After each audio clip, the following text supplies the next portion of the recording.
I love that gavel. I'm telling you, I want to take it home. So good evening, everybody. It's a big crowd tonight, so that's very exciting. We always love these opportunities to celebrate our students. So welcome to tonight's meeting. Today is April 7th. Hard to believe. Justin, can you please take attendance? Sure. Joe Abdella. Here. Greg Kava. Victoria Ceylon. Stephanie Kolnick. Angela Macurulo. Alex McNaughton. Here. Justin Ongley. Here. Jen Pody. Here. Jane Sargent. Pete Tagley. Mary Weber. Christine Weidig. Thank you. Okay, Mr. Parachi, honoring the winter 2024-2025 first team All-State and first team Berkshire League All-Star athletes and state championship players. Thank you. I'd like to extend a thank you to the Board of Ed for having us here. I'd like to welcome all of our All-State, All-Star athletes, our state championship athletes, coaches, families for being here. What I would like to do is I would like to read a statement that was provided to me by each All-Stars coach. And I'd like to have the All-Star come up and stand next to me. Now, I had an order I was going to do, but a couple of the people that I was going to do first are not here. So I'm going to switch that order up a little bit. I am going to start with boys basketball and Reed Werner. Reed, come on up. Okay. Reed averaged 26 points, 9.1 rebounds, 3.2 assists, and 3.3 steals per game this year. He was the most prolific scorer in the Berkshire League and around the region this season, scored his 1,000th point this year, and was a tremendous scorer both on the perimeter and at the rim. Reed led the team in rebounding this season and proved to be a good, dynamic defender. Reed was a first-team Berkshire League All-Star this season for the second consecutive year, was the co-winner of the Leon Veretto Award, which goes to the top senior in the league, and was selected as first-team All-State this season. Reed showed great development as a leader this year and was absolutely instrumental in Chapauag's Berkshire League regular season championship, Berkshire League tournament championship, and CIAC Division V state championship. Ladies and gentlemen, congratulations to Reed Werner. Congratulations.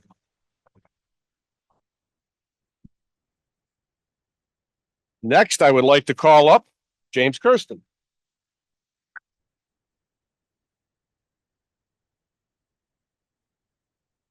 James averaged 21.2 points, 8 rebounds, 3 assists, and 2.3 steals per game this season. James was a very reliable scorer, both on the perimeter and in the interior, and he was a very good defensive rebounder. As a junior this year, James scored his 1,000th point, and for those of you who are not aware, both James and Reed scored their 1,000th point in the exact same game in the exact same half, which is tremendously uncommon and very cool. For the second consecutive year, James was voted as a first-team Berkshire League All-Star, and this season he was also selected as first-team All-State. James showed significant development as a leader this season and is very well respected by his teammates. He was absolutely essential to Chapauag's Berkshire League regular season championship, Berkshire League tournament championship, and CIAC Division V state championship, and he continually made huge plays in game after game during our run to the title. Ladies and gentlemen, congratulations, James Kirsten. Thank you. Okay, I'm going to skip to swimming right now. I would like to call up Ms. Brianna Johnson.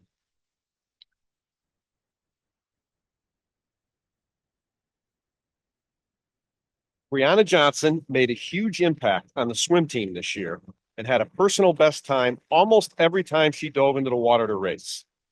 She is one of the most coachable athletes out there, and it shows.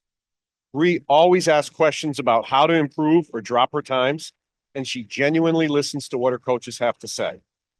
As a freshman on the team, Bree became a Berkshire League All-Star and helped the Chapauag girls 200 freestyle relay maintain their streak of 10 years in a row as Berkshire League champions. Bree then went on to compete and score at the Class S championship meet in the 200 freestyle and 400 freestyle relay. Ladies and gentlemen, congratulations to Brianna Johnson. Congratulations, Bree. I would now like to call up Cadence Campbell.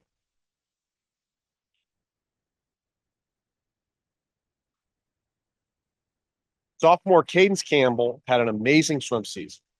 Cadence had the flu during the middle of the season and somehow came back even stronger after being sick. She continued to drop time in the 100 backstroke, and by doing this, she earned the spot in the backstroke leadoff on the girls' A 200 medley relay.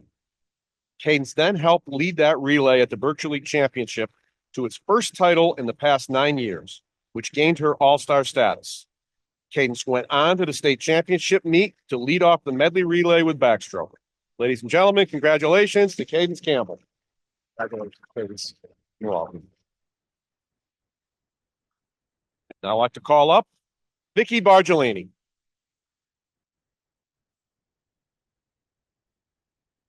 Sophomore Vicky Bargellini is affectionately known by the swim team as the Butterfly Queen, and she continues to impress every time she competes. Last season as a freshman, Vicky broke a 27-year-old girls 100 butterfly record, as well as the 30-year-old freshman record. This season at the Girls Splash Classic meet, Vicky broke that record again and became a Splash Classic champion in the 100 butterfly. At the Berkshire League Championship meet, Vicky helped lead the girls 200 medley relay to victory. She also brought the gold back to Chepaug for the first time since the early 2000s and claimed first place in the girls 100 butterfly. Vicky then anchored the girls 200 freestyle relay to victory, went on to compete and score at states in the 200 medley relay, 100 butterfly, 100 backstroke, and 200 freestyle relay. Ladies and gentlemen, congratulations, Vicky Bargellini.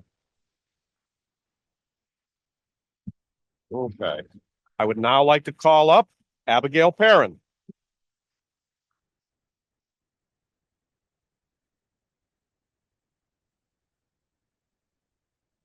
Junior Abigail Perrin improves every season in the freestyle, backstroke, and individual medley events.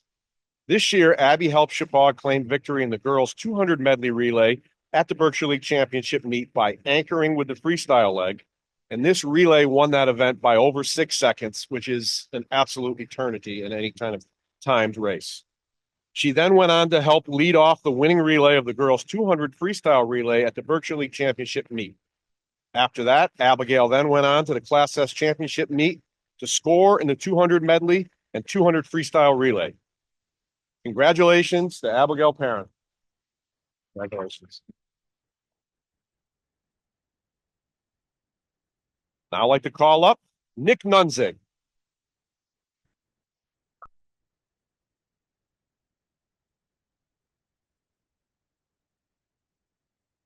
Junior Nick Nunzig had a diving season to remember. Nick had an undefeated dual meet record this year, which culminated with Nick moving on to win the Berkshire League Championship in diving.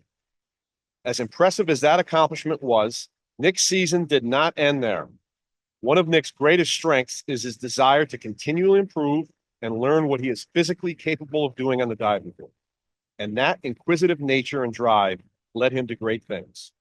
At the Class S State Diving Championships, Nick crushed the competition and became the school's second ever Class S diving champion, earning Nick all-state status. The State Open Diving Championship featured the top 24 divers in the state, combining kids from schools of all different sizes and not just divers from Class S. Going into that meet, Nick was seeded 11th, but due to a very strong performance, he placed 6th overall and became the first Chepaug diver in history to medal at the State Open Championship meet. Ladies and gentlemen, congratulations to Nick Nunzig. Nick, congratulations. Now I'd like to call up the lone senior on the swim team, Ms. Sarah Waters.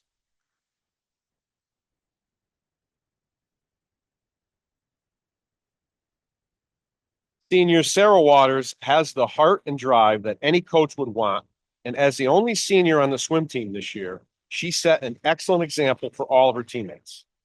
She is a great listener, not only to her coaches, but also to her teammates. By doing that, she helped the team win the Ted Alex Sportsmanship Award for the third time in 4 years. Sarah always comes to practice ready to better herself and her teammates. She has earned the respect of everyone in the Chippewa swimming and diving program. Sarah claimed Berkshire League All-Star status in the 200 medley relay, 200 freestyle relay, and the 100 breaststroke. This was Sarah's second year in a row winning the girls' 100 breaststroke at the BL Championship meet. Sarah then went on to the state championship meet and helped the team score in the 200 medley and 200 freestyle relays. Ladies and gentlemen, congratulations to Sarah Waters. Sarah, you're welcome. I am now going to move on to our last 4 gentlemen. I'm not sure if they're there. Oh, there's some of them are here. I'm going to call up now Mr. Nate Steinis.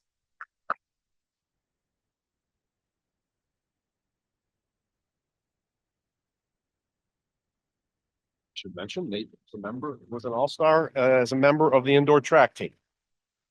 Nate Steinis has been a valuable member of the indoor track team, and this year he earned Berkshire League All-Star honors in the 300 meters, setting the Berkshire League championship meet record at 39.14. For those of you who are not aware, this year was the first year the Berkshire League officially adopted indoor track as a sport, and this year was the inaugural Berkshire League championship meet.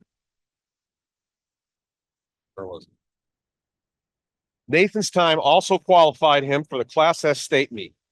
In addition to the winter indoor season, Nate is also expected to perform at this high level during the outdoor track season, as he did last year, helping to lead last year's outdoor track team to a Berkshire League championship. We look forward to seeing what Nate can achieve there, and we would like to congratulate Nate Steinis on a great performance this year in indoor track. Congratulations, Nate. Congratulations. Okay. Got 3 people left. I'm not sure if they're here or not. I'm going to stay with indoor track. Nate Koenig. Is Nate here?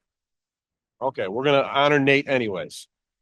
Nate Koenig has been a leader on the indoor track team, earning Berkshire League All-Star honors in pole vault, setting the Berkshire League championship record at 9 feet, 0 inches, and setting the indoor track and field school record for pole vault at 9 feet, 6 inches.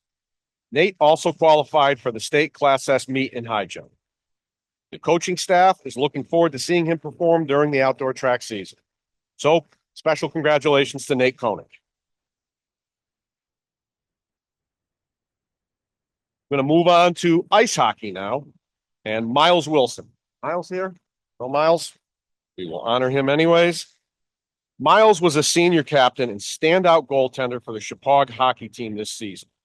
Miles had 5 games in which he recorded 40 or more saves this season, including an incredible 48 saves against Wilton and 46 saves against New Milford, both of which are unbelievable performances.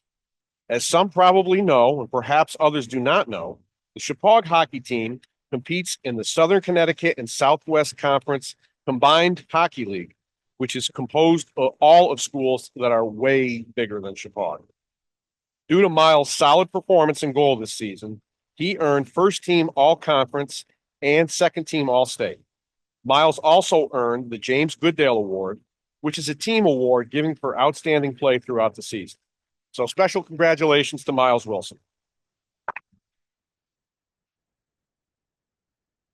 And I think I have one left. I just want to make sure I'm not forgetting anybody.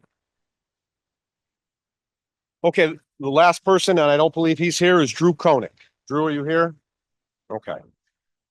Drew was a standout basketball player on our team this year. Drew averaged 14.2 points, 5 rebounds, 5.5 assists, and 3.7 steals per game this season, which highlighted a tremendous improvement in his development. Drew is eternally optimistic, possesses great energy and enthusiasm in both practices and games, and his positivity is absolutely infectious. He's a great motivator. He ran the point guard position tremendously unselfishly and is a true winner. He was by far the best defensive player in the Berkshire League and beyond. His performance earned him selection as a first-team Berkshire League All-Star. Drew is a tremendous leader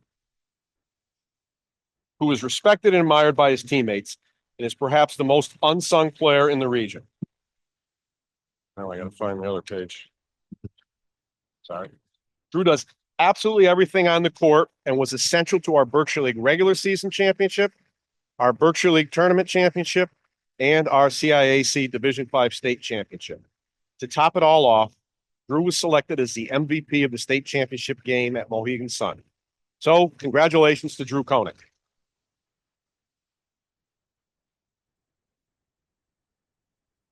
Going through and making sure I didn't leave anyone out. Okay, I would now like to switch gears. We would like to recognize our state championship basketball team. The Chepaug boys basketball team's 2024-25 season was the most successful basketball season in the history of Chepaug. 1981 was the last time that Chepaug won the Berkshire League regular season championship. But on February 11th, 2025, the 44-year drought ended with the Spartans dominating, title-clinching 77-46 victory at Terryville High School. 3 nights later, against a very tough Thomaston team, Chepaug engineered a late come-from-behind victory in front of a packed Ted Alex Gymnasium crowd on what was field hockey and boys soccer championship banner unveiling night to complete the perfect regular season and go 20-0 for the first time in Chepaug basketball history. A victory celebration ensued. "We Are the Champions" played on the sound system, and the team cut the nets down to mark their incredible achievement. But as anyone that's been around Chepaug for a little while knows, they were not even close to being done yet. After a lopsided win at home to start the Berkshire League tournament, during the semifinals and finals, the Spartans thrilled and dazzled the packed gym at Northwestern High School with last-second come-from-behind, and I'm speaking personally here, heart attack-inducing victories against Lakeview and Nottawa to clinch their first Berkshire League tournament title since 2009. After a well-deserved first-round Division V tournament bye, Spartans were off on their quest to avenge the 1983 state final loss to Terryville and the 2023 state final loss to Windsor Locks, and their goal was one thing: to take home the 2025 championship. An 89-65 home victory against Shoreline Conference member Haddam Killingworth got the tournament started in the right direction for the team. In the quarterfinals, a matchup against another Shoreline team, East Hampton, proved to be the most competitive game for Chepaug in the state tournament. Spartans found themselves down 7 at halftime, but a 21-7 third quarter righted the ship and earned the team an 8-point victory and a spot in the semifinals against a familiar Berkshire League foe, Thomaston, who had provided a very difficult challenge in the 2 previous regular season matchups. After a change of venue to a bigger facility was necessary, everyone, it seems, from Region 12, from Thomaston, and from the entire Berkshire League community poured into the gym at Wilby High School in Waterbury and saw Chepaug put forward a completely dominating performance. And after their 70-54 victory, the Spartans had punched their ticket to Mohegan Sun for the second time in 3 years. This year, with an undefeated season at stake and the chance to make history, Chepaug was not to be denied. Facing another Shoreline Conference team in the finals, the defending CIAC state champions from Old Lyme, Chepaug made it clear early that nothing was going to stand in their way. At the end of 4 quarters, during which Chepaug never took their foot off the gas, the Spartans earned a much closer victory that sounds much closer than it was, 58-46, over the Wildcats, and history was made.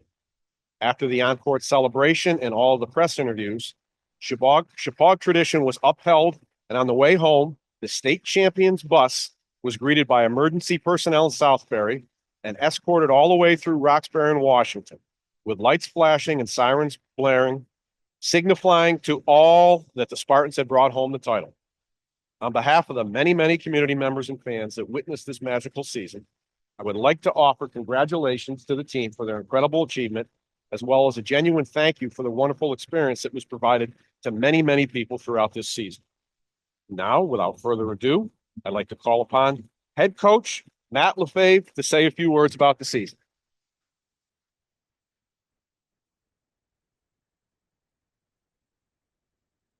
Thanks very much, Matt. It's a pleasure to be here.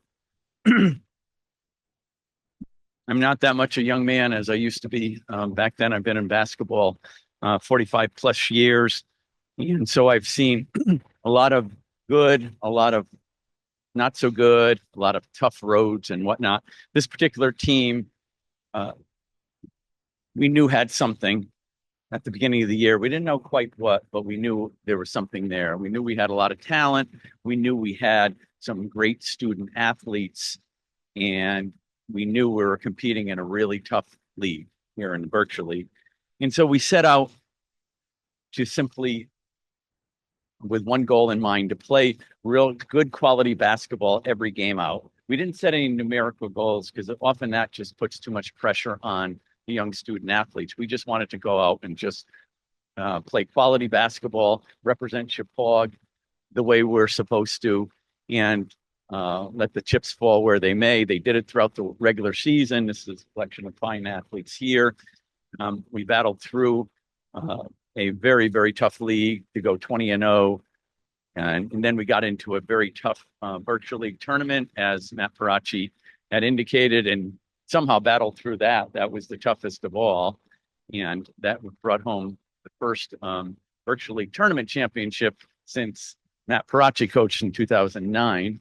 And so that was quite an accomplishment. And then we got into the state tournament.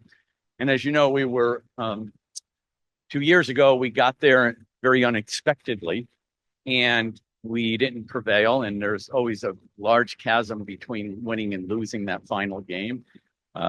Our athletes remembered that. We had core athletes who had played very significant roles in that game: James Kirsten, Drew Koenig, Reed Warner, and they were hungry to get back. And they left nothing to chance.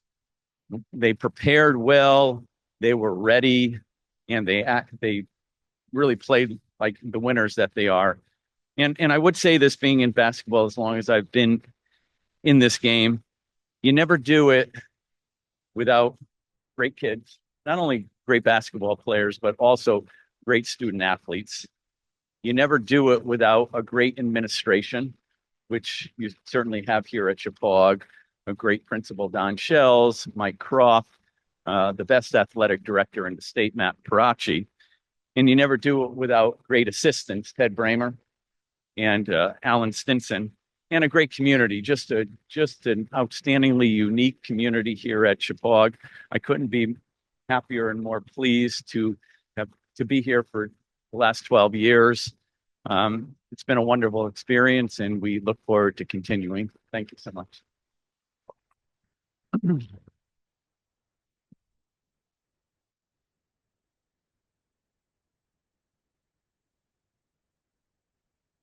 Thank you so much. As always, we always just are so blown away and so proud, how proud you all make us.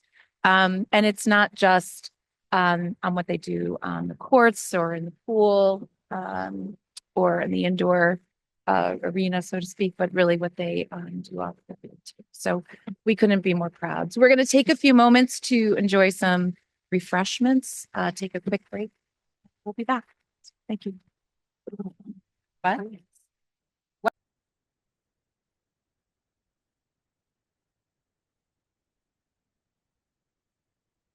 No, if we can all come back to our seats.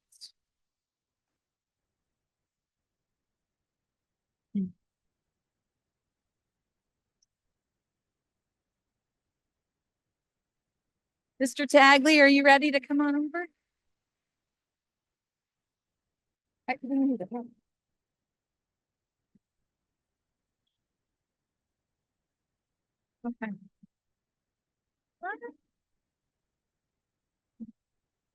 Okay. Thank you. That was really, really exciting, actually, to see so many amazing students. And we're small but mighty. And to have the same experience that we had from the fall and now celebrate our winter is we have just amazing. So, and amazing coaches and amazing, yeah, we do. So really excited. So thank you so much. Yep, absolutely. So now we're moving on to public comment on agenda items. Anyone? Anything? No one online? Great. Okay. So moving on now to the consent agenda for March 24th. Does anybody have anything that they want to?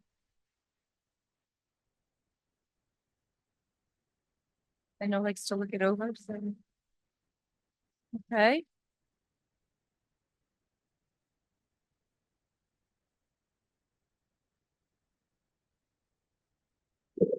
I'd like to make a motion to approve the minutes of the March 24th meeting of the Board of Education.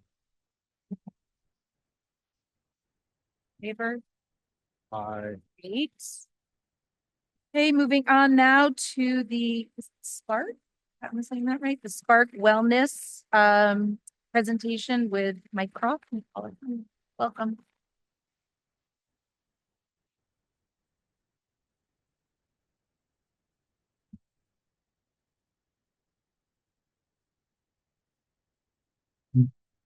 Mike has a couple things he can hand out. So I'm here to speak on behalf of Spark Wellness, which you guys might know was we were formerly known as the Prevention Council of Bridgewater, Roxbury, and Washington. We wanted to change our name and mission just to kind of reflect how addictions, suicide prevention, all those things are currently being prevented and treated. I grew up in the 80s, 90s, and the Just Say No was the strategy that was used, and it was pretty ineffective.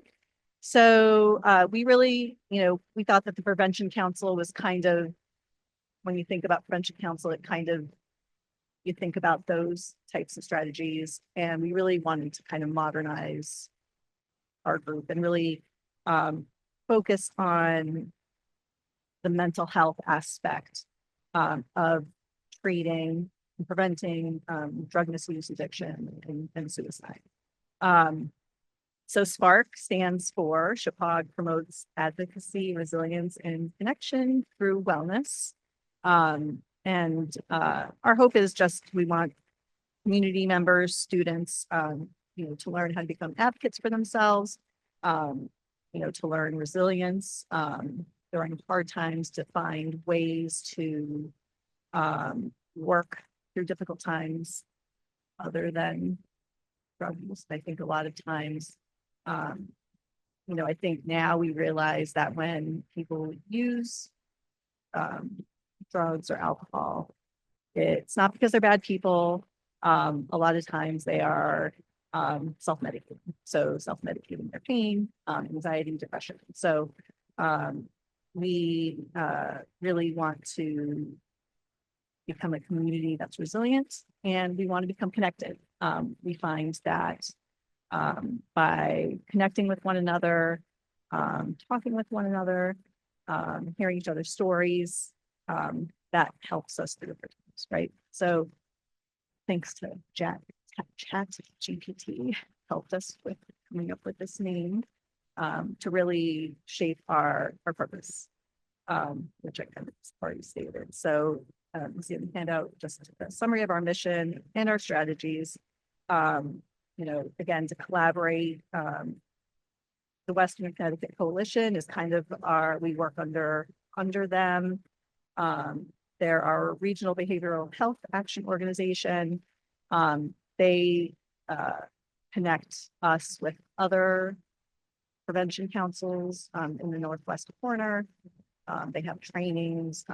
They help us get funding for this organization. Educating, promoting healthy choices, increasing awareness, providing resources to the community, and then evaluation. So last fall or last spring, we did the developmental relationship survey. So, figuring out what the needs of the community are. And then obviously support. So hosting community events and providing financial support as needed. And Mike's going to talk about our first community event to kind of kick off.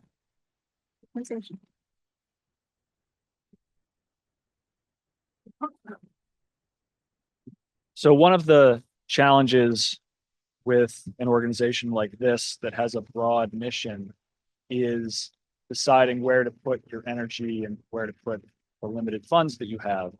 And of course, it could be lots of things.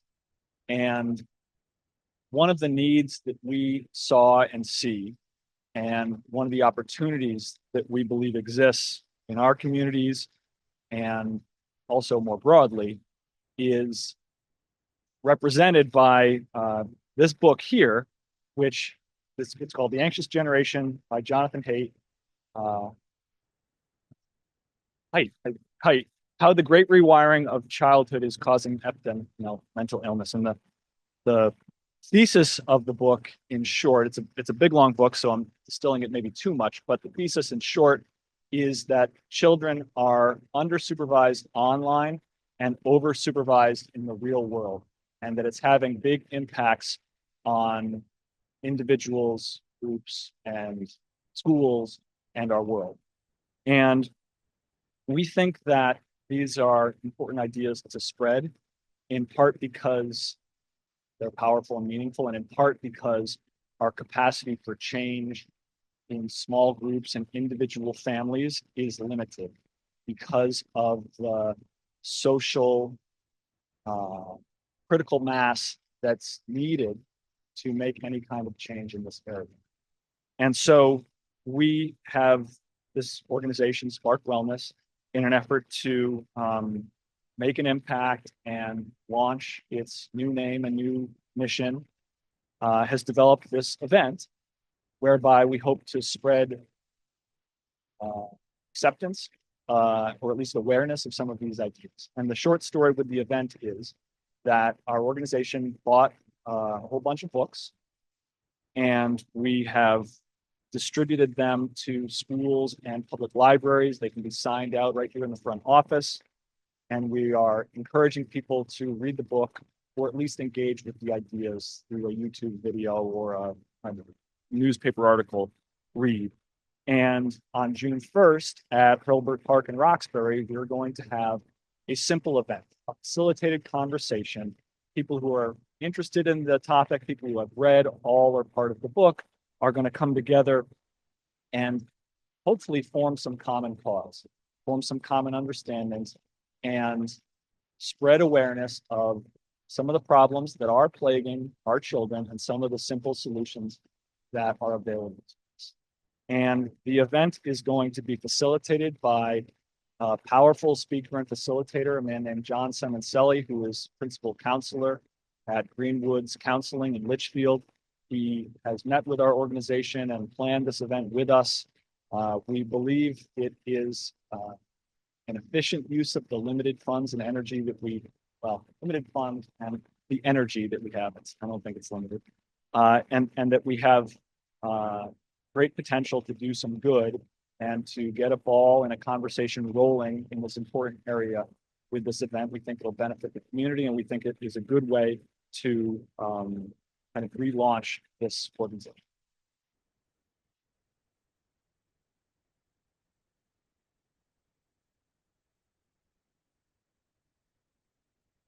I think that's a brilliant idea. And while I did not read the book, I did force my children to listen to a podcast about it on a long car ride. And I guess my question is, it seems like the event is mostly geared to adults, which is really important to raise parental awareness and community awareness.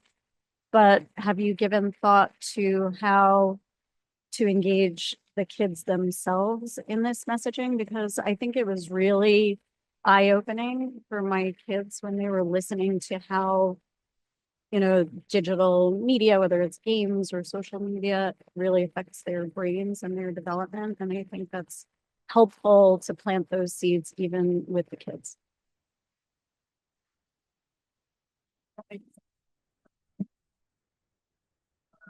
Thought is, by hitting the parents first, they're the ones who kind of dictate the rules, right? And you could have a child who does, and John, in his practice has said there are kids who are like, I wish I did not have access to this. but when it's there, it's hard not to use it, right? So that's kind of where, right, and teachers and community steps in to set the boundaries.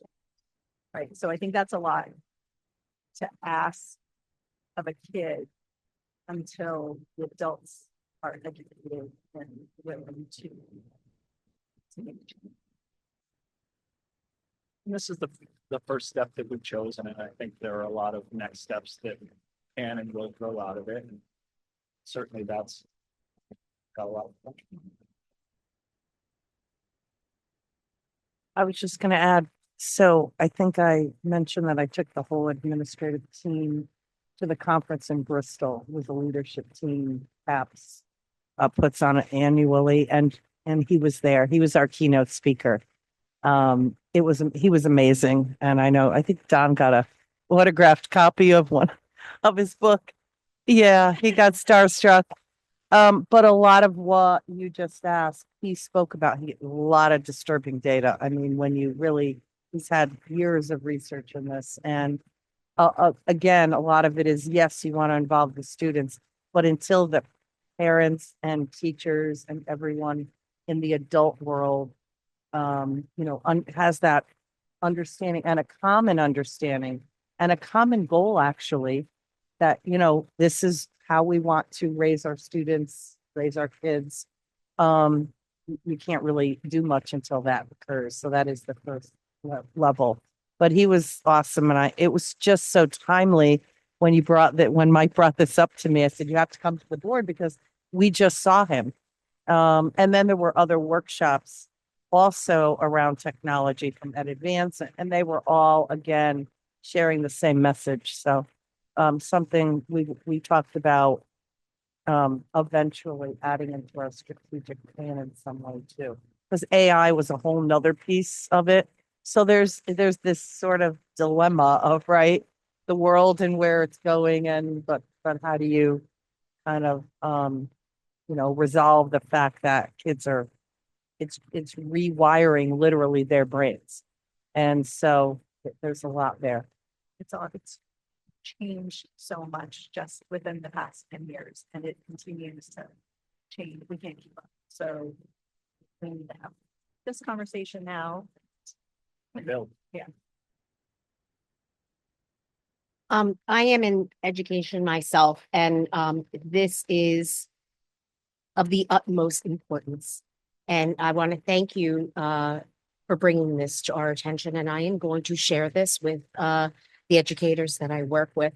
And this is an addiction. And we are finding that as the years go on, the behaviors are escalating and the addiction is escalating, and it's becoming harder and harder. I'm in pre-K, and at such a young age, we see the drastic changes. And it has to start at home, because we only have kids for a certain amount of hours per day.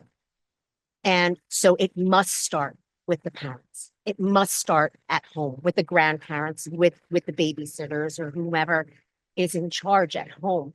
And it's important for them to understand the impact that this all has on the young brain. So it makes our job as educators very, very, very difficult, and it's getting harder and harder. So thank you so much for bringing this to our attention, and I will go in tomorrow and share this. Thank you.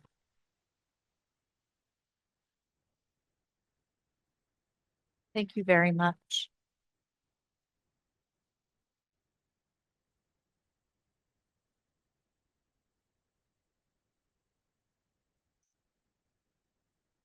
So I'm a little bit all over the place with my little notes that I've jotted down. First, I just wanted to say, I was just speaking with Jane about this. There was an event that was held here at Chippewa. It was the Farm to Table breakfast and tour for the senior centers of 3 towns. So we had Bridgewater, Roxbury, and Washington here. Tyler and Megan Davenport and their team did an amazing job of hosting 35 community members.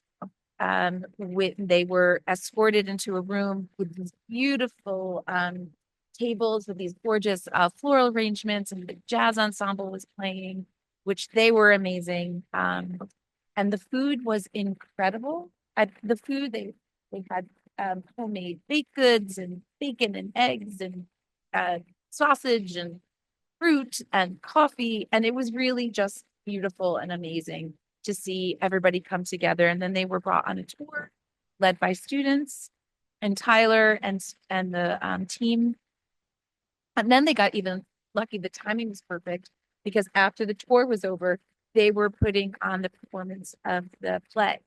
So they had done it for the elementary school, and then they were bringing in the middle school students. So after their tour,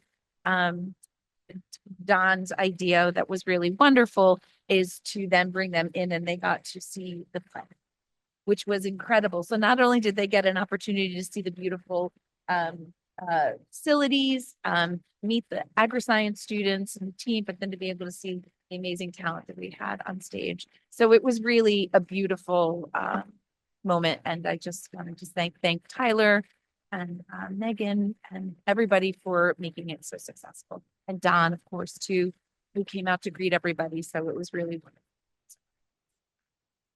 And then also moving on, we're getting into the busy season with all of the events going on, the celebrations, the recognitions. And I just really wanted to take a moment, especially to the board in particular. I know how busy we all are. It's really hard to manage our lives, but there's so much that goes on that I just think is so important that we take a moment, if we can, to participate a little bit.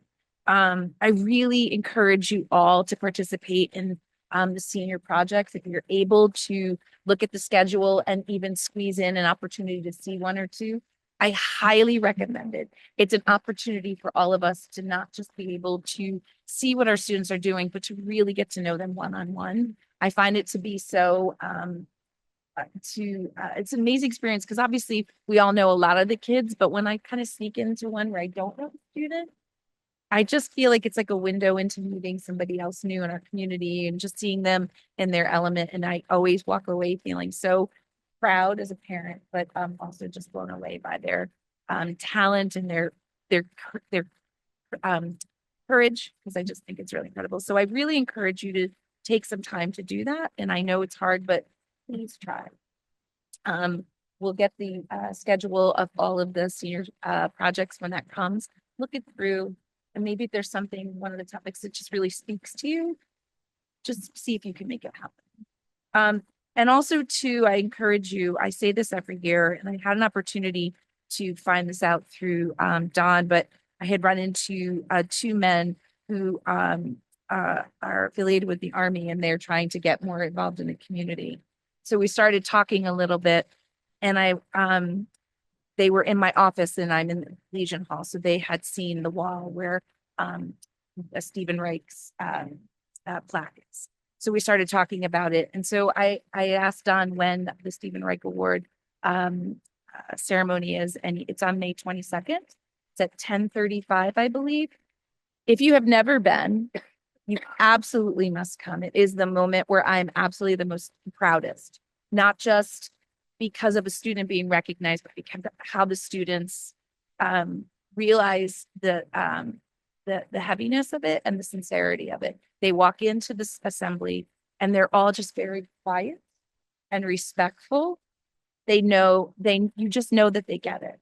And to be able to witness that, there's nothing like it. And it's one of my proudest moments of being able to witness, not even just of our students, but of the staff and the family and the community that surrounds it. So if you can do that, May 22nd, 10:30, please try to make that happen. It's here at the school, it's in the auditorium. It's really remarkable, and there's never a dry eye, and I walk away every time feeling such pride in so many ways. And so I just wanted to share that. So just as we're moving forward between May and June, like our lives aren't busy enough, it really makes what we do here at the table just sweeter. Just to be able to be a part of that makes all the difference in the world. And it really, for me, sort of feeds the moments when I'm here late or dealing with lots of stuff. Those are the moments that feed my soul. So I would encourage you to do the same. And I think that's it for me. I've said quite enough. Oh, no, I lied. One more thing. I also want to just take a moment to thank Lori and Nicole. They have been working really hard trying to get the word out about the budget. They have met with the 3 towns and their boards of finance. And they are working to meet with the schools as well and the PTOs. I'm making sure that I did this right. I know that you met with Booth and you met with Chapag. You still need to meet at the Washington Primary School and Burnham with their PTOs. So with that being said, I know how hard you all work to get the information out. And I just want to remind us as a board and as the community that if you have questions, and the community in particular, about the budget, or if you hear things and then you scratch your head and you go, is that really true? I always tell everybody, go to central office. If you have a question, you're not sure about something, you go right to the source. You don't read something and believe it. You go to the source, you educate yourself. So by all means, if you have a question about the budget, you can call Dr. Rodriguez. You can call and speak to Nicole, because I'm sure that they have nothing better to do. Like, they don't mind one more phone call. But I would rather somebody go out and get the right information than assume that the information that they're reading or being fed is accurate. So that I just want to make sure that is our responsibility to inform ourselves, not just read something. Now, thank you. Tell you one thing. This year it'll be 20 years since Steve passed away. He was killed. And so it probably is going to mean more than this year than ever. Well, everyone, But this year, 20 years is a long time. Thank you. So the elementary students had the opportunity to also view a shortened version of the play Into the Woods last week, and it's just always amazing to watch the faces of the young students who get to witness the artistic, experiences of our older students. And I know the show was very well attended, and very positive comments on the production and the actors in it. You should be also proud, Justin. I'm saying that. So bravo. Yeah. Yes. Heard that all day today. Thanks. Our elementary students also had the opportunity to participate in additional hands-on science learning, and that continues with the primary partnership program and visits to the planetarium. They are loving it. The overall response is just simply amazing. I hope you've heard the same.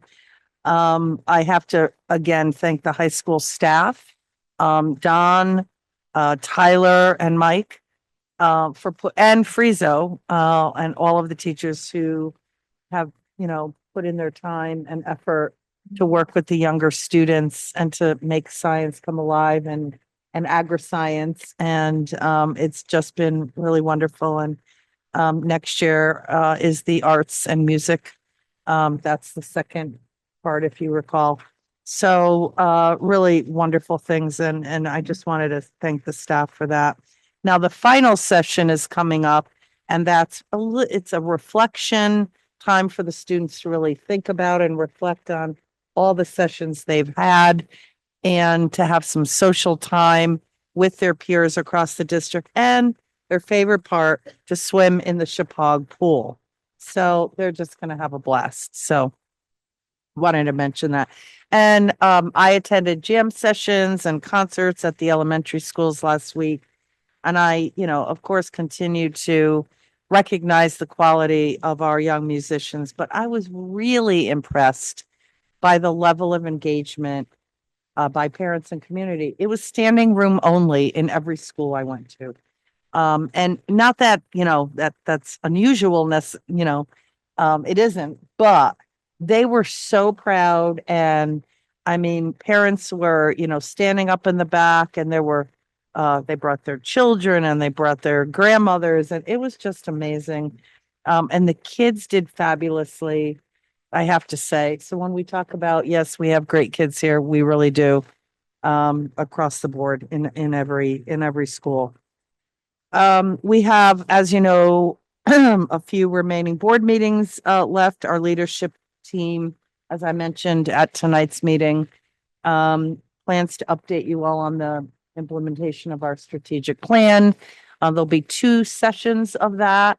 Carrie and the, Teaching and Learning Council will be on the second night on May 19th. On April 28th, I'll bring my admin team. So you get a really full overview of what we've done this year for year 1. And the specifics behind that, what's really happening. And it really, it's becoming a hopefully part of the culture, and will make a difference, hopefully across the district for years to come. Let's see, what else did I want to mention? Oh, we'll also be celebrating at these final meetings, lots more student artists, student writers, our top 5 seniors, recipients of our superintendent's award.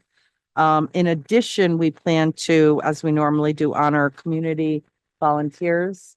Teacher of the Year, we will also honor Para of the Year, and of course, all of our retirees. And of course, Ben is already working on the final video of the school year, which will be great, and that we'll share with you in June. And our spring publication, I think I mentioned this earlier, will be sent out to every household and additional copies to the 3 towns. We have spotlighted, just so you know, the last 2 publications specifically and thematically around the priorities in the strategic plan. This particular publication is innovation and delivering value. Everybody is wowed by the cover. So am I. But I'm wowed by the entire publication. The articles, you know, everybody puts in their time, a staff member, paras, everyone is invited to write, principals. It's just, I'm really proud of this one. I will say, and I have to thank again, publicly, Ben Allen for all that he does for putting this together. I just wanted to say that it also speaks to the level of quality, the region of all of our students. And really, I think someone flipping through it gets to really understand, hopefully all that is great about this district. And that means all of our stakeholders.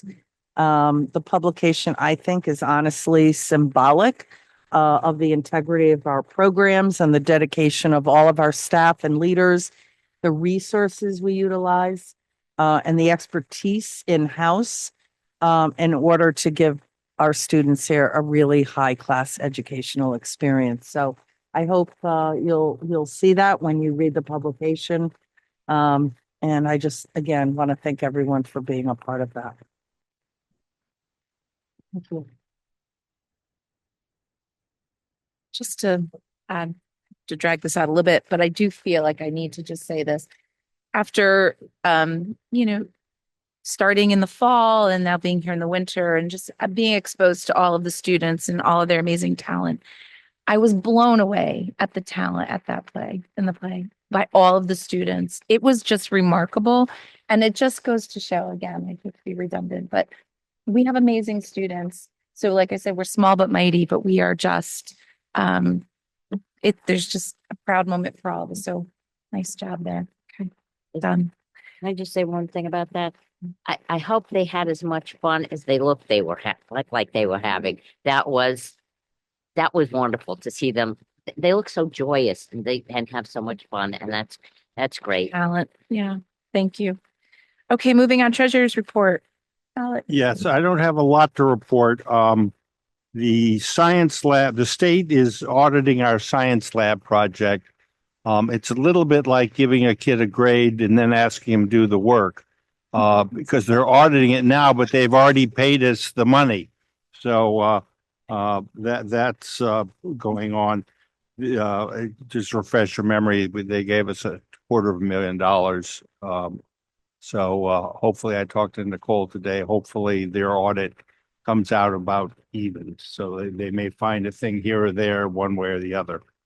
The other thing is, and Nicole will speak about this at the end of the meeting, the audit for 2023-24 has been completed. And I think it was attached to our emails about this meeting, but I think it was 53 pages. I didn't bother to print it out. 84, okay. It's a light read. It was long. I heard Joe. Anyway, that's all I've got. Thank you. Committee reports, Agri-Science Committee, Mary. Nothing to report. We haven't had a meeting. Okay, thank you. Curriculum and Education, Nothing new. Our next meeting is May 5th. thank you. Ed Advance, Joe? Our latest Board of Directors meeting was April 3rd. During this meeting, we approved the applications for the healthy food certificates and the health food option and food beverage option. An updated board meeting schedule for 2025-2026 was reapproved after one of the meetings needed to be rescheduled due to a holiday.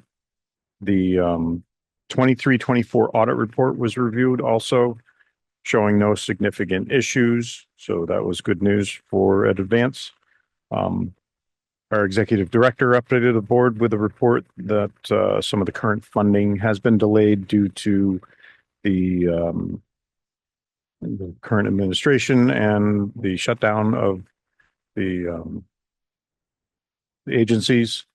That support has disappeared for their Head Start program. So they're working on some of the issues around that. They also need to still secure funding for the College and Career Accelerator, but that is possibly coming within the next month or so. Our May meeting is an in-person meeting, and we will be approving the budget for next year and also confirming the slate of officers for our Board of Directors. Thank you very much. Joe. Finance and Operations, Alex? I have nothing to report. We haven't had a finance meeting since the 3rd of March. The one thing on facilities, which I noticed coming in today, it looks like we've got the doors set up now so that you have to get through 2 sets of doors to get into the building. Great, And glad to see that completed. excellent. Thank you. Labor negotiations, Greg is not here. Policy Committee, Justin? Nothing new. Our next meeting is April 28th. Thank you. And Strategic Long Range Planning, we met earlier. And as Lori stated, there's going to be 2 meetings, one for April 28th, where Lori and her administrative team will talk about the implement. Thank you. I was going to say the implementation of the strategic plan. And then on May 19th, Carrie will be there with the teachers, hopefully from the subcommittees for the Teaching and Learning Council. So thank you very much for that. And now moving on to new business, discussion and potential adoption of the American History Grade 8 textbook. So at our last curriculum meeting, which was 2 weeks ago, I feel like, we had Chris Dennis, who is a social studies teacher, come talk to us about, it's kind of heavy, the new textbook that they would like to use for the next school year. Just a couple of highlights here. First, they have not had a new book since 2008, so it is long overdue for getting an update. And in the time since 2008, there's been some changes to the standards. So there are new social studies standards and C3 standards, which stands for College, Career, and Civic Life Standards. So this book is definitely aligned with all of the standards that kind of govern how we teach and what we teach. And let's see. Oh, the way they see this book working is that this will be kept here at school. And there's also a digital component as well, which is how the students will access it from home. And there are a couple of cool features for the digital. I think there's videos and an online notebook where you can kind of like take notes and have it saved in one place and not have it look like a messy notebook like this. Yeah. And that's pretty much it.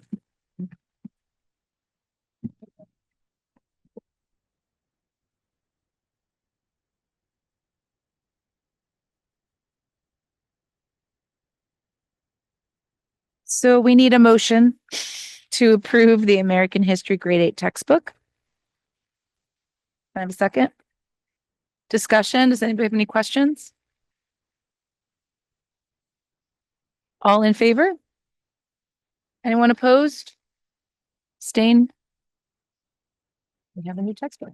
Great. Thank you. Annual fiscal audit, Nicole.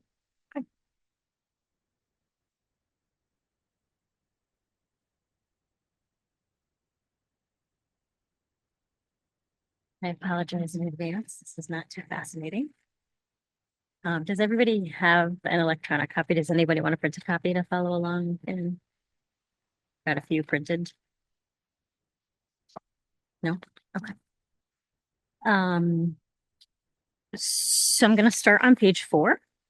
And just talk about the fact that we actually prepare pages 4 to 11. That's internally prepared by myself. And there's a lot of good information in those 7 pages that is a good synopsis of the extreme detail that follows in the next 70 pages. Just at the top of page 5, if you are following along, and basically in a synopsis is we took in more revenue than we expended. So we ended in a good position. We have talked about before that we'll be returning $736,000 to our towns. That's our ending fund balance. That's in addition to the $680,000 tuition credit that we give them on their invoices, which means the total return against the budget was $1.4 million. I know there's been some talk, just as an aside, in the community about how much our budgets increase over years. Most recently that you may remember that last week, Mr. Boniotto spoke during public comment to say that our budget has increased 15% over 5 years, but he didn't take into consideration the fact that we have given back over $4 million to the towns, and that offsets that increase. So our budget has actually increased over the last 5 years by 9%, a little over 9%. At the same time, inflation and cost of living has increased by over 20%. So just from like a fiscal responsibility standpoint, I think we should sort of think about those numbers, and we are being as fiscally responsible as we possibly can. So I think that's just important to point out while we're talking about numbers.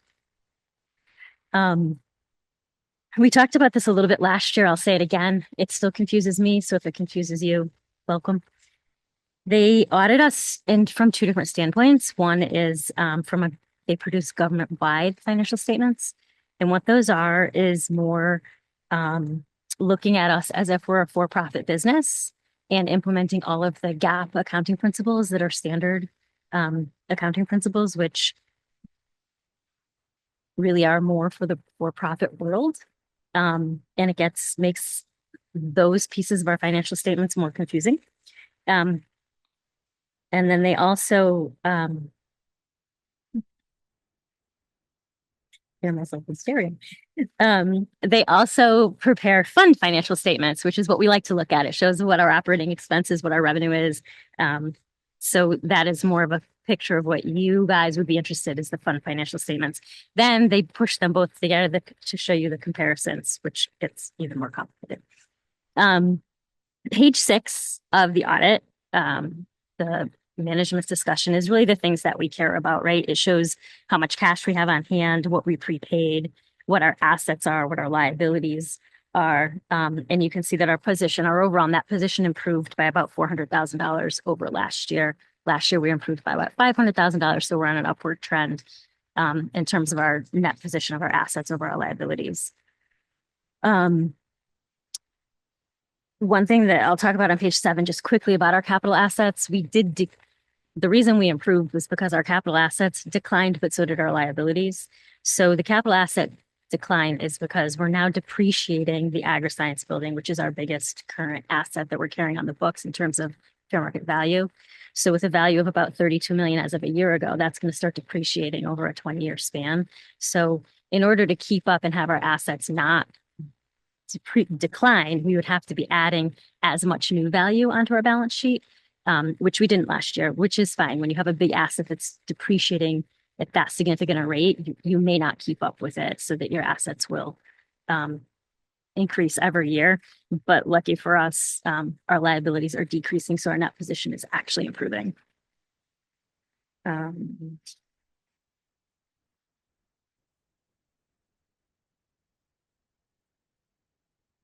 To the extent that you're following along on page 13, sort of gives you an overview of what I just said. You can see that as it goes through our expenses, our grants, our revenues, and our capital assets, our net position ends up improving by $388,000, which is about $400,000. And it shows you in what areas that happened. If you do look at page 13, the thing that gets really confusing throughout this entire financial statement, there's a thing called OPEB, other post-retirement benefits. What that is it's the teacher's retirement board, and it's our obligation, which the state actuary determines what our obligation is to our retired teachers and our future obligation to our retired teachers. They have to list it because of GAAP principles, but it's one of those things where I'm saying that's something that they would put onto a for-profit company. It shouldn't be put onto us when we're kind of thinking about our revenue and expenses, because it's not our liability, it's the state of Connecticut's liability. So it artificially inflates the cost of our employee benefits because it's deemed an employee benefit, whatever the state actuary says that value is. So if you look through a lot of these financial statements, when you see employee benefits allocated at over $6 million, we do not spend over $6 million on employee benefits. It's more like $3 million, but that OPEB amount of the teacher's retirement board is built in, that liability is built into that amount. So it artificially inflates our expenses. It's not an actual real cash entry. It's just an accounting entry. The state is fully liable for that part of the time. Yes. And always has been. Always has been. Hard stop. On page 14, to the extent you're interested, is our fund financials. That's the ones that we want to look at in terms of if we want to see how much cash we have on hand at the end of the year, and what our overall expenses are.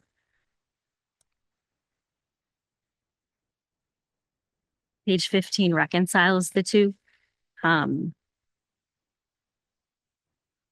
by taking out the TRB, adding in our own pension contribution because we have our own pension for our non-certified staff. And then we also carry liabilities for sick days. So to the extent that we have employees who have sick days that are payable upon retirement, so maybe $10 a sick day, $20 a sick day upon retirement, that's a liability that we carry. So they actually look at every person, how many sick days they have, how far they are from retirement, and figure out how much that liability is on our books. Whether or not that ever becomes a liability we have to pay depends on who retires at what time. So is anybody following along, or do you just want me to summarize this? Okay, so page 16 talks about what categories we spent our expenses in.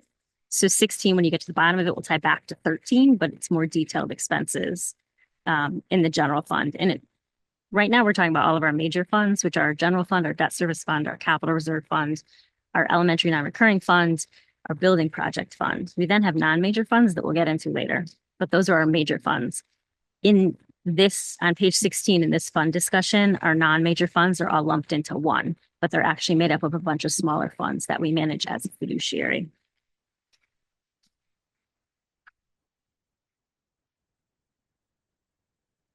Page 18, the page people like to look at. This is the balance of our non-certified pension. So it's funds that we have on our fund manager is Principal Financial, which took over Wells Fargo a few years back. We currently have $8.7 million in the pension fund. We strategically, you may remember at the end of last year, the board approved to contribute an extra $250,000 at the end of the year because the amount at which we were funded was slipping. So we did contribute $538,000 last year. We also increased the value by $900,000 in interest and dividends on our investments. So at the end of the year last year on June 30th, we had increased our holdings by 1.4 million. That, of course, given what's going on with the market, I haven't looked at today, but we're well off that mark now. But what that means is that we brought the pension up from 86% to 93% funded. So as of June 30th, our pension was over 93% funded. The next several pages of the audit, I'm just going to skip over. It gives you lots of detail into OPEB, how they calculate it, where it comes from, why it's on our financial statements, and a lot of notes that go with the financial statements that just go more into depth about how these were prepared. If you're interested in how our pension fund is invested, you can see the allocations on page 34, and that's specifically, how much is invested in equities, how much is in cash, how much is in fixed income. We take an approach. We're certainly not conservative, but we're also not high risk with the investments that we have, with the portfolio we have. We look at it every year. It's been doing well. Don't currently see any need to change it. If anybody wants more in depth about exactly which funds were invested in, I can get that. We can talk about it in the finance committee if anybody's interested in that. When we get to page 35, it starts to talk again about how the teacher's pension is funded, and where we're 93% funded, the teacher's pension is about 56% funded for the state of Connecticut. So I suspect that in the coming years, we'll see the legislature doing something to bring that up because it's. Nicole, can you tell people that 93% compared to other schools is a phenomenal number to be that high? Any pension that's funded 93% is a phenomenal number. I think our pension is also small. $9 million isn't a huge fund.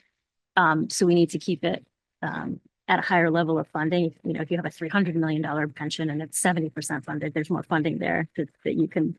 So because of the size of it, I think it's important to keep it funded. It was actually 113% funded when I got here, which is awesome, but no fault of mine. It declined. It got down as low as 83, and now we're back up to 94. And I think what we did last year when we made the decision to fund a little bit extra is a good decision to kind of keep an eye on. If there is year-end funding that we can transfer into that, that's a good place to park that money. Because what it also has the effect of doing is each year we hire our own actuary, and they tell us how much to fund the following year to stay on track. Well, because we funded that when the actuaries did their work and they told me what number to put in the 25-26 budget, that number is lower because our balance was higher because we funded it.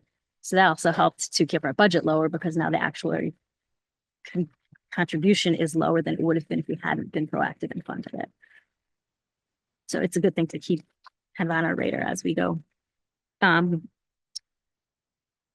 page 49, is where we look at litigation and subsequent events. It does note in this that the district is a defendant in various lawsuits.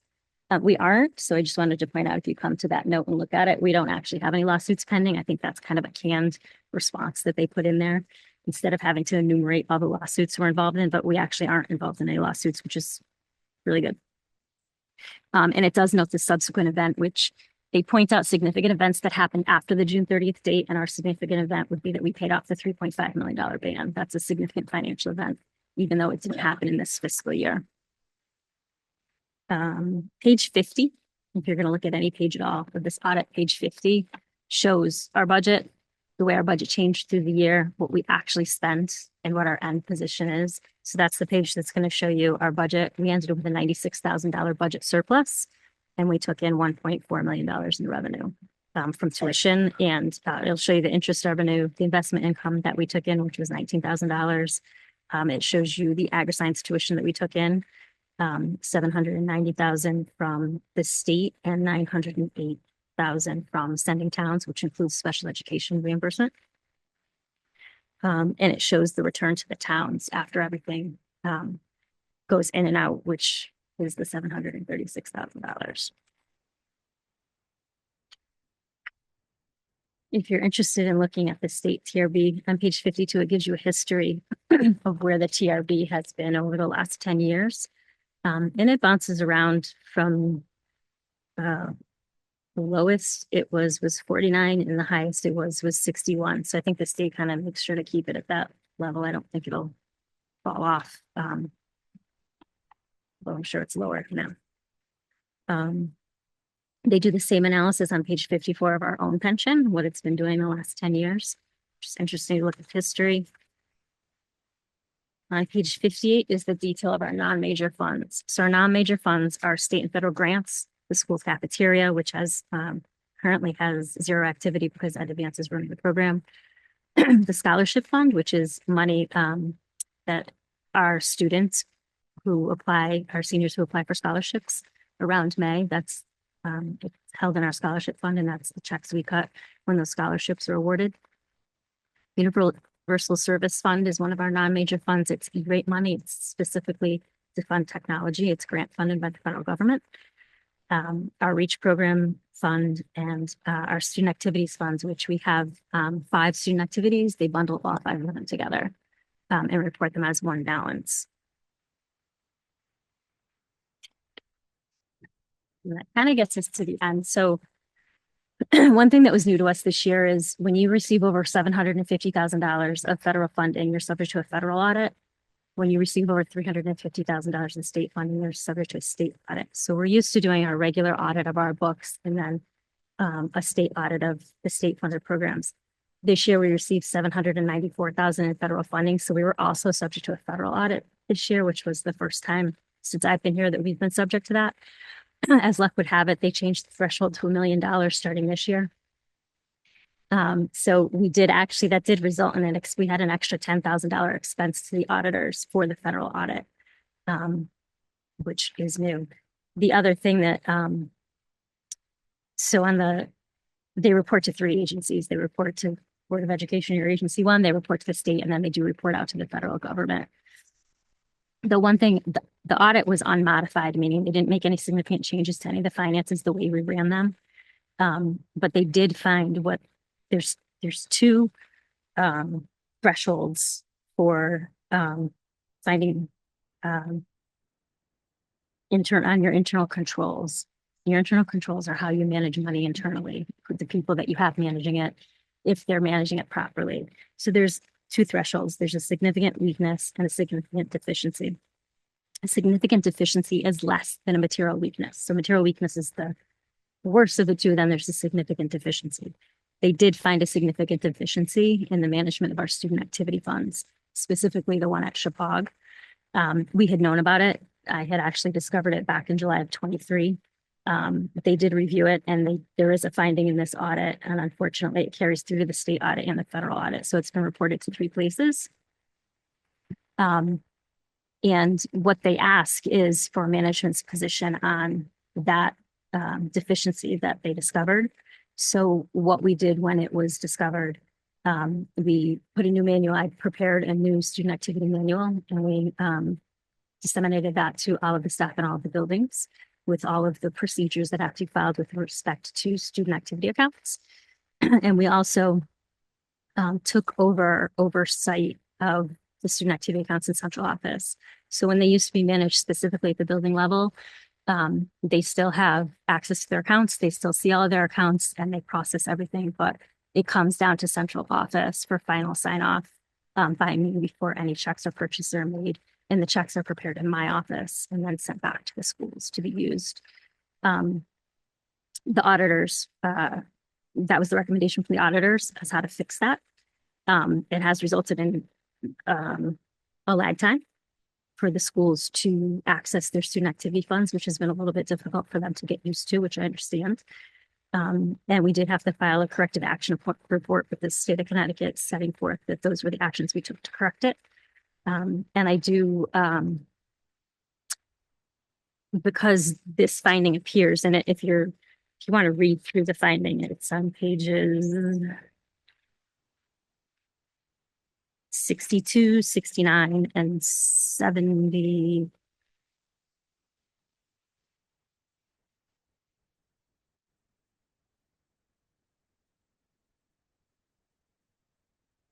Seven. So, and it's the same each time it appears. It appears 3 times because of the 3 different agencies, once to the board, once to the state, once to the federal government. We have not heard back on a corrective action plan from the state. Just to kind of give you an idea of the gravity. The total, there was 2 transactions that were questioned, and the total amount of those 2 transactions was $15,000. So against when we're running a budget of $26 million, in terms of significance in dollar value, it isn't, but it still is a weakness in our internal controls that we needed to attend to.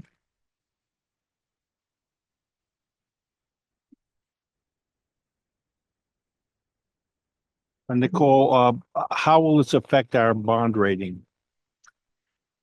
So I do have to have a conversation with Moody's, who is the agency who issues our bond rating. They do now have a copy of our audit, and that's one of the things is our audit gets published by the state of Connecticut. It obviously gets published on our website, and it gets published by the Securities and Exchange Commission. So anybody who's looking at our audit is going to find this. So I expect that I will answer Moody's questions and see what they determine their perspective is. They issue a bond rating, so I'll leave it to them.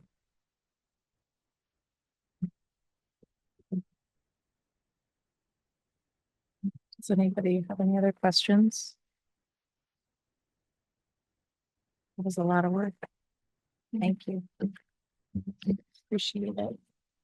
Somehow you have a way of making it all seem understandable, in spite of the fact that I have no idea what you're normally talking about. So,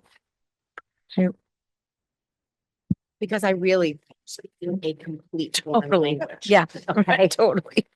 And so I have the utmost respect for you for understanding what you're speaking about.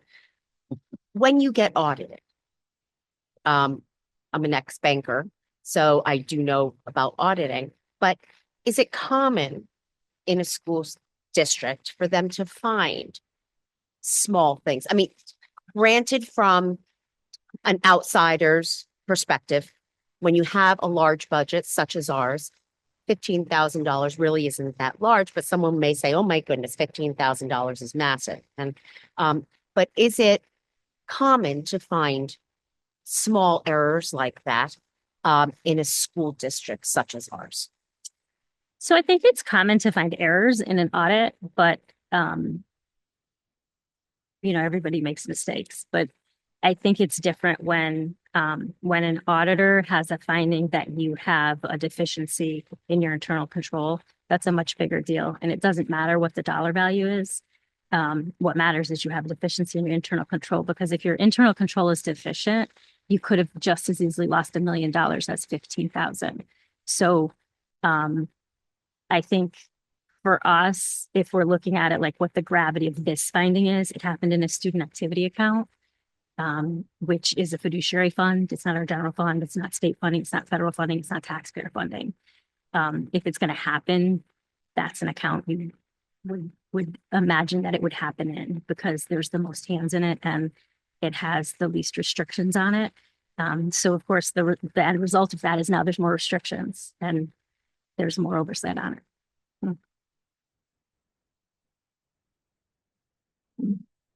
Just a good question. It comes down to corrective action, and when we come in and we put in new protocols in place so that way we can have more oversight over the account. Do they come back and say, okay, now you've corrected your action, this gets like absolved or something from, or you just go back next year and then they go, okay, so this was the finding last time, we're making sure you've done. Do they check in on the corrective action until the next audit, or is it kind of like an ongoing basis? So you're never absolved of it. The finding kind of stays on that year's audit forever. But they will check, they will look to see if your corrective action plan that you implemented got implemented and has been effective. And one of the things that you don't ever want to happen is in the forms that they file where they state the finding, one of the boxes to check is this a repeat finding? So you don't ever want to end up with a repeat finding after you've had it once. And that's sort of how they check the corrective action. If when they file with the state, it's a repeat finding, then you can expect to get a call from the state.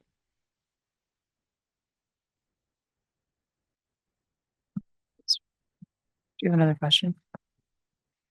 No, go, please. Was, again, forgive my stupidity or my ignorance. When this was found, I'm sure it was a moment for you. And whatever division this was done in or whatever, you made sure your new plan of action is to ensure that this will never happen again. Is that correct? Correct. Does this, bottom line, does this hurt us in the eyes of the state? Does it hurt us? No, we're not going to lose anything because of it, in that sense. But I mean, for me, I've been doing this for a long time. I've never had a finding in an audit in the 30 years that I've been doing this. So it's not ideal. Do other people have findings? Sure. Are they much bigger? Sometimes. I think that what's important for us as a district is that people understand at every level that the rules apply to everybody. And it doesn't matter that, you know, what it's for or what the intentions were or what the dollar value is. The rules apply across the board. And that there has to be a level of accountability when the rules are broken.